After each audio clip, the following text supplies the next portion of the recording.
Saudara, di depan Kongres ke-18 Muslimat Nahdlatul Ulama di Surabaya, Presiden Prabowo melempar pernyataan yang mengarah ada pihak yang mau memisahkan dirinya dengan mantan Presiden Joko Widodo, seraya menyanjung peran Joko Widodo sebagai mentor politiknya. Sementara itu, politisi PDIP, Deddy Sitorus, menilai sudah seharusnya dipisahkan antara presiden aktif dan mantan presiden supaya tidak ada matahari kembar.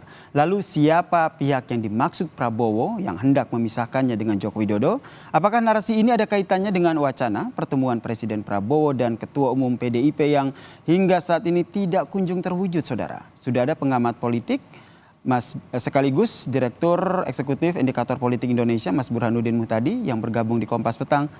Salam sehat, Mas Burhan. Salam sehat, Yasir. Mas Burhan, narasi Prabowo ada pihak yang mau pisahkan dia dan Joko Widodo. Kalau pertanyaannya, siapa sebenarnya yang berkepentingan di sini menurut Anda? Saya kira terlalu obvious, terlalu terang benderang ya. Siapa pihak yang dimaksud oleh Pak Prabowo maupun oleh Pak Jokowi berkaitan dengan pertarungan politik, terutama yang dituduh ingin memisahkan antara Pak Prabowo dengan Pak Jokowi. Dan kalau dilihat dari sisi motif, memang PDI Perjuangan adalah pihak yang punya hubungan kurang manis ya dengan Pak Jokowi, terutama pasca Pilpres. Sementara relasi antara Ibu Mega dengan Pak Prabowo sendiri itu masih sangat nyaman. Jadi secara personal tidak ada masalah antara kedua tokoh, Mega dengan Pak Prabowo, tetapi masalah PDI Perjuangan dengan Ibu Mega itu terutama dengan Pak Jokowi. Nah, ini saya kira yang mendasari mengapa kemudian muncul tarik-menarik berkaitan dengan jadi atau tidak koalisi antara pemerintahan Pak Prabowo dengan PDI Perjuangan yang sampai sekarang masih timbul tenggelam. Apalagi tadi politisi PDIP juga kita dengar bersama-sama keterangannya bahwa sebaiknya tidak usah lagi lah, jangan sampai ada matahari kembar. Nah, pertanyaannya, apakah pernyataan ini dan juga yang disampaikan oleh Prabowo ini bisa dikaitkan dengan konteks wacana pertemuan antara Megawati dan juga Prabowo yang hingga saat ini kayaknya tarik ulur dan belum terrealisasi? Iya, jadi sepertinya ada syarat tanda kutip ya yang dimintakan oleh PDI Perjuangan jika Pak Prabowo ingin mengajak PDI Perjuangan masuk ke dalam pemerintahan. Nah, syarat itu dugaan saya itu berkaitan dengan relasi Pak Prabowo yang masih mesra dengan Pak Jokowi. Jadi syaratnya bisa saja berkaitan dengan keinginan dari PDI Perjuangan agar Pak Prabowo tidak terlalu tanda kutip intim ya dengan Pak Jokowi. Termasuk harus memutus orang-orang Pak Jokowi yang dianggap masih menumpang di pemerintahan Pak Prabowo. Nah, syarat-syarat semacam ini yang sepertinya sulit untuk dipenuhi oleh Pak Prabowo, karena Pak Prabowo meskipun pengen menarik PDI Perjuangan ke dalam, tetapi beliau itu menganut filosofi 1000 kawan kurang, 1 lawan kebanyakan. Jadi kalau pengen menambah baru teman koalisi yaitu PDI Perjuangan, itu sepertinya sikap dasar Pak Prabowo dengan tidak melupakan kawan lama. Nah, ini yang sepertinya menyebabkan tarik ulur antara PDI Perjuangan dengan Pak Prabowo berkaitan dengan ajakan koalisi ke depan. Apakah ini bisa dibaca dengan menyatakan bahwa Prabowo lebih memilih untuk hubungannya dengan Joko Widodo baik-baik saja ketimbang harus membina hubungan lagi dengan PDIP untuk ditarik masuk ke pemerintahan? Jadi dugaan saya Pak Prabowo masih pengen Pak Jokowi tetap berada sebagai pendukung utamanya. Tetapi saat yang sama Pak Prabowo juga punya keunikan, tidak sama dalam konteks membangun koalisi seperti Pak Jokowi. Pak Jokowi 2 periode menjadi presiden kan menyisakan kekuatan oposisi di parlemen.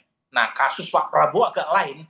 Beliau pengen merangkul semua kekuatan politik termasuk yang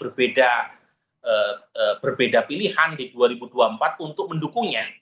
Nah, termasuk PDI Perjuangan dalam soal ini. Jadi kalau misalnya PDI Perjuangan ingin bergabung dengan pemerintahan Prabowo, itu harapan Pak Prabowo dengan tidak menghilangkan kawan lama.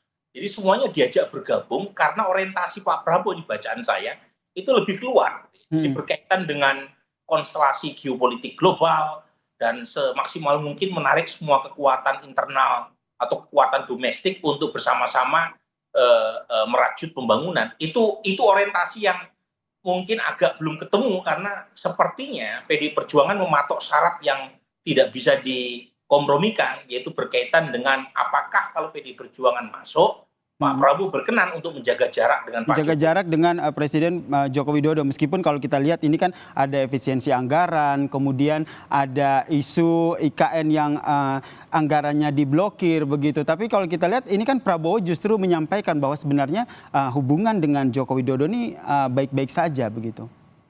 Iya, dan jangan lupa meskipun melanjutkan agenda Presiden Jokowi, Pak Prabowo kan tetap bisa menjadi dirinya sendiri. Termasuk misalnya IKN anggarannya dipangkas dalam jumlah yang tidak sedikit. Ya. Kemudian beliau juga lebih punya fokus terutama berkaitan dengan pangan, kemudian energi, plus makanan bergizi gratis yang tentu saja berkaitan dengan konsekuensi pemangkasan anggaran yang cukup signifikan di banyak kementerian. Dan ini lagi-lagi menunjukkan perbedaan orientasi dan fokus Pak Prabowo dengan Pak Jokowi. Nah, meskipun lagi-lagi agenda yang diusung tetap agenda keberlanjutan, tetapi tidak serta-merta membuat Pak Prabowo menjadi subordinasi Pak Jokowi. Nah, ini agak berbeda dengan, tanda kutip ya, apa yang diinginkan oleh PDI Perjuangan. Jadi kalau misalnya PDI Perjuangan masuk bukan sekedar agendanya yang tidak dilanjutkan, tetapi representasi Pak Jokowi dalam pemerintahan, orang-orang yang dianggap dekat dengan Pak Jokowi juga diinginkan untuk tidak diakomodasi dalam pemerintahan Pak Prabowo. Dan ini yang menyulitkan posisi Pak Prabowo. Karena tadi dia pengen menarik PDI Perjuangan, tetapi tanpa menghilangkan kawan lama. Oke, terlebih ini dari koalisinya sendiri, salah satunya PKB tadi ya meminta agar PDIP ini janganlah memanas-manasi antara hubungan Prabowo dan juga Joko Widodo. Terima kasih pengamat politik sekaligus Direktur Eksekutif Indikator Politik Indonesia, Mas Burhanuddin Muhtadi telah bergabung bersama kami di Kompas Petang. Salam sehat Mas Burhan.